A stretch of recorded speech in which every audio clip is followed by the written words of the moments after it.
Ikaw ba ay binaliwala na ng partner mo, lalong-lalo na ngayon na malayo kayo sa isa't isa? At halos hindi na siya nagpaparamdam o kumukontak sa'yo. At ngayon sobrang lungkot mo dahil siya ay wala na talagang pakialam sa'yo.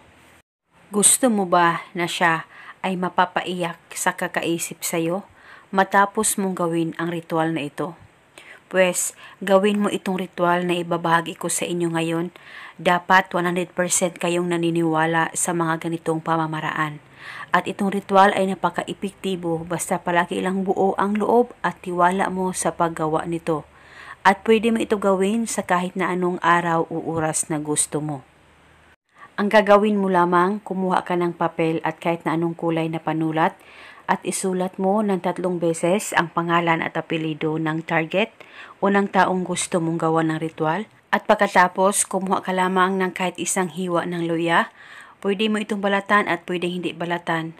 At pagkatapos, dikdikin mo lamang ito at pigain mo ito at ipatak ang katas ng luya sa papel na sinulatan mo ng kanyang pangalan at apelyido.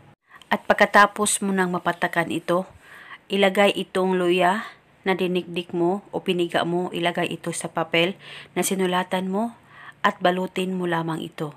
At nang mabalot mo na, kumuha ka ng maliit na plastic o ziplock at ilagay itong ritual na ginagawa mo.